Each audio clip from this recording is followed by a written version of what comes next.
The world of Street Fighter has always been one of striking contrasts. Power and restraint, beauty and brutality, tyranny and humanity. But among its many faces, few embody that duality quite like Vega and Blanka. Vega, Balrog, Claw, whatever you may call him, the masked matador of Shadaloo is a creature of elegance and vanity. Blanka, on the other hand, could not be more different. A wild man of the jungle, transformed by tragedy and survival. Their stories, though seemingly opposite, reveal two sides of the same coin. When trauma twists the soul, it can create either the beast that hides behind a mask, or the gentle soul trapped within the body of a monster.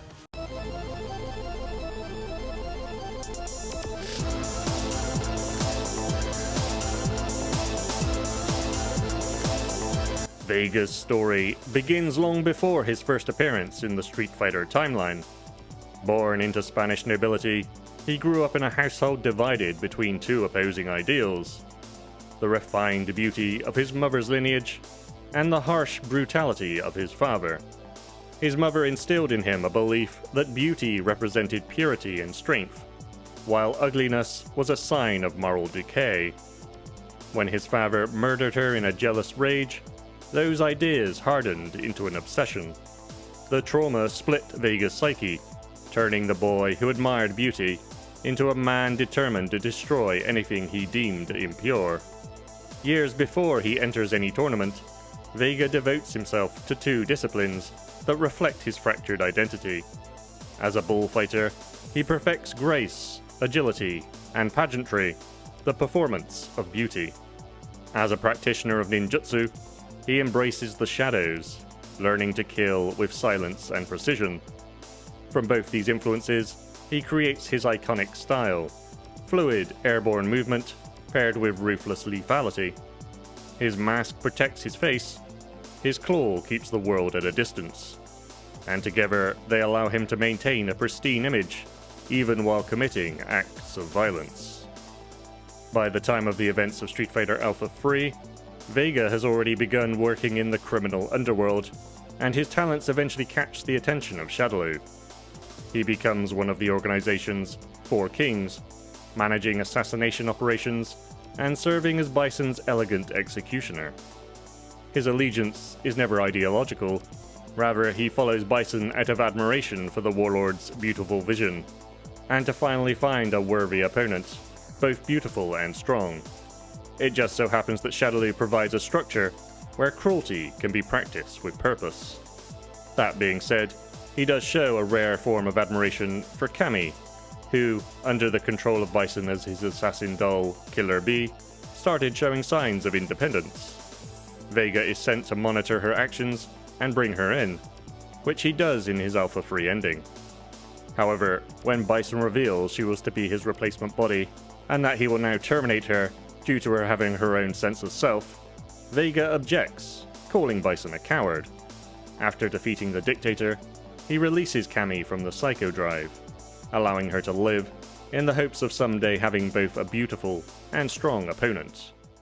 During the Street Fighter II era, Vega remains an active enforcer within Shadaloo. His role is largely behind the scenes, striking from above, quite literally in his iconic stage. In the non-canon Street Fighter II animated movie, Vega crosses paths with Chun-Li, who, in his own way, he admires for her beauty and strength. He is sent to kill her by Bison, but is eventually defeated and kicked through a wall, falling to the street below, and presumed to have died.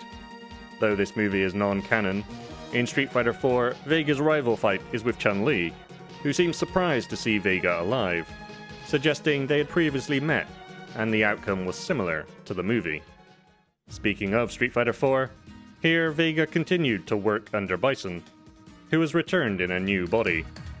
Vega admits he doesn't understand the mind of the dictator, but the idea of creating new bodies to inhabit fascinates him. Not out of scientific curiosity, but because such technology promises the one thing he desires most: that his beauty will live on forever. In SIN's headquarters, he nearly kills Chun-Li, setting off a fire alarm and releasing toxic gas after she attempts to download sensitive data he has already taken. Data that could make Shadaloo and himself live on forever. He escapes in a helicopter before the base explodes, but notices Chun-Li and the data has been saved as he flies away. In the Street Fighter V timeline, Vega functions as one of Shadaloo's elite enforcers, operating alongside Fong and Balrog during Operation Chains. When Bison appears to evaluate the team's progress, Vega easily dispatches a test soldier before turning his threat towards Fong, making it clear that even within Shadaloo, he answers only to his own standards. Vega's true obsession, however, becomes Cammy. When she goes on the run with Juri Han and the rescued doll de Capre, Vega begins pursuing her with a fixation that blends admiration and possession. He sees Cammy's independence as both a threat and a kind of beauty, something rare, uncontrolled, and therefore interesting to him. He follows the group to London, ambushing Cammy and defeating her decisively. As she lies unconscious, Vega approaches to admire her, lifting one of her braids almost tenderly, only to be interrupted by Juri, who asserts her own claim over Cammy. Annoyed, Vega backs away, amused and irritated in equal measure. Their rivalry reaches its peak during the final assault on Shadaloo's base, this time after she defeats the brainwashed Julie. Vega once again crosses paths with Cammy, and taunts her as he effortlessly avoids her opening strike before engaging her in battle. Though he wins yet again, his victory is interrupted by de Capri, who intervenes just as Vega prepares to finish Cammy off. Juri intervenes once again, allowing Cammy and de Capri to take on their brainwashed sisters.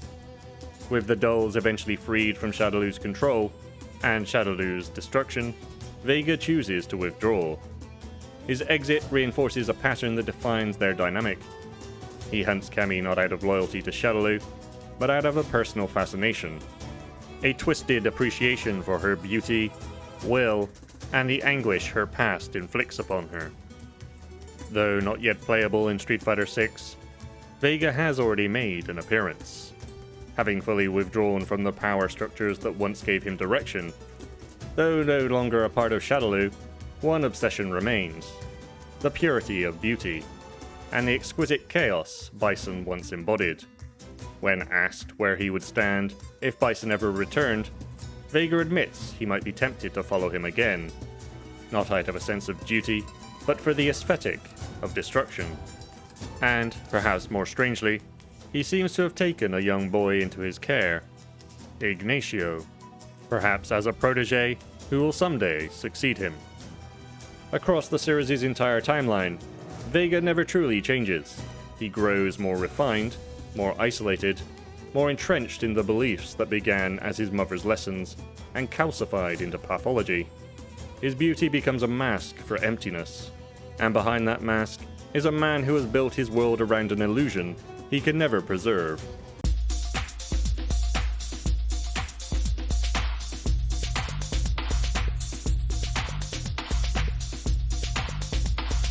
Blanka's story begins with a moment of tragedy that reshapes the course of his life. As a 10-year-old boy named Jimmy, he boarded a plane to Brazil to visit his uncle, a flight that would be sabotaged by Shadaloo. When the plane crashed deep in the Amazon, Jimmy became its sole survivor. With no help or guidance, he was forced to survive alone in the jungle. Over the years, he adapted to his environment, his skin changing color, his senses sharpening, and his body developing abilities, including electrical power, rumored to have come from swimming among electric eels. Jimmy left civilization behind and embraced a new name: Blanka. In Street Fighter Alpha 3, Blanka first re-enters the larger world by accident when he climbs aboard a poacher's truck to eat a melon and is unwittingly transported back into civilization. He crosses paths with Dan Hibiki, and it is revealed that they met sometime in the past, Blanka having once saved his life. After clashing with Zangief, who's on his own mission to take down the criminal organization Shadaloo, Dan introduces Blanka to his number one student, Sakura, and together the three destroy Shadaloo's Psycho Drive. It would be these early adventures that marked the first step towards reclaiming a part of his lost humanity, and by Street Fighter II, Blanka matures into a formidable fighter, who seeks to understand his past and find equally formidable opponents. Having reached the top of the jungle's food chain, he enters the Second World Warrior tournament, where the anklet he still wears, following that fateful plane crash all those years ago, becomes crucial. In Blanka's canonical ending, his mother Samantha sees him on television, notices said anklet, and realizes the creature is her lost son. Tracking him down, she calls out to him by his real name Jimmy, without hesitation, proving that love can cut through even the most fearsome transformation. During the events of Street Fighter IV, Blanka struggles with how the world perceives him. He leaves his mother once again, worried that his appearance causes her embarrassment, and travels the world with Dan Hibiki. Despite his insecurities, he enters SIN's tournament to earn respect and prove his worth. After the events of the tournament, he reunites once more with his mother, and when they return home, they discover that the people in their village have grown to admire him. In Street Fighter V, he becomes more comfortable in society, even pursuing comedic business ventures like the Blanka-chan doll line. Though his story is humorous, it underlines his growth. He's no longer hiding from the world, but participating in it. He meets up with Laura and Sean Matsuda, who suggests he takes his dolls to Japan. They like weird things.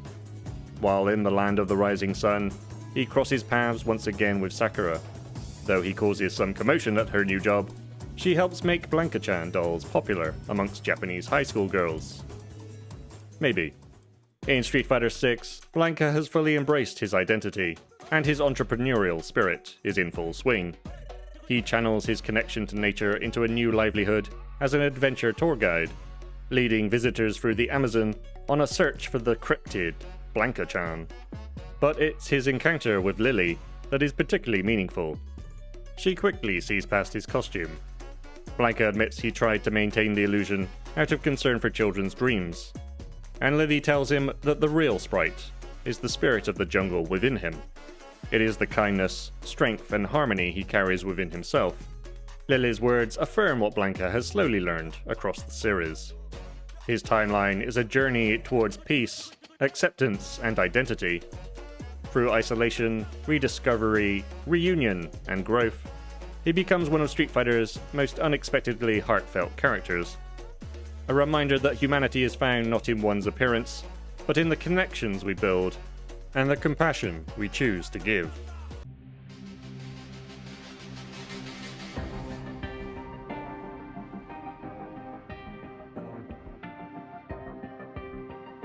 Vega and Blanka are bound by a shared origin in pain. Both were marked by tragedy early in life and reshaped by it. One through refinement and repression, the other through adaptation and acceptance. Yet from that same wound, they emerged as opposites. Vega as the self-made god of beauty, and Blanka as the self-accepting spirit of nature. For Vega, trauma becomes a philosophy. His mother's death, and his hatred for his father, created a world where beauty was no longer simply admired. It was worshipped, weaponized, and used to justify his cruelty. His elegance and discipline conceal a rotting core of fear. The terror that ugliness, chaos, and decay might someday touch him again. Every act of violence he commits is a ritual cleansing, an attempt to erase the imperfection he associates with weakness and loss. Vega's world is one of mirrors, polished surfaces reflecting only what he wishes to see. Blanka's path could not be more different. The loss of his family and his forced transformation into something unrecognizable could have driven him to hatred. Instead, isolation taught him empathy. He adapted to survive, but he never abandoned his heart. His humanity is not defined by his appearance, but by the choices he makes to protect, to forgive, and to connect. His mother's love, Dan and Sakura's friendship, and his bond with the jungle itself remind him that identity is not something to preserve, it's something to live.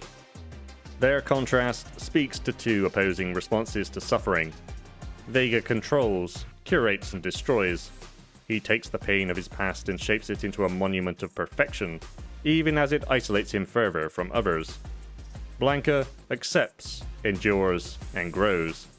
his pain does not consume him, it simply becomes a part of him, transformed into strength and kindness. In a way, both characters embody reflections of the same mirror. Vega gazes into it and sees only what he fears to lose: youth, beauty, and control. Blanka, by contrast, sees the reflection for what it is: imperfect, wild, and alive. Through them, Street Fighter explores the idea that true monstrosity has little to do with how one looks, and everything to do with what one chooses to become. If you enjoyed this dive into the stories of Blanka and Vega, hit that like button. You've made it this far into the video after all. And if you haven't already, subscribe, and head on over to my Patreon to join me in the abyss for some extra goodies. As always, be excellent to yourselves and one another, and I'll see you soon.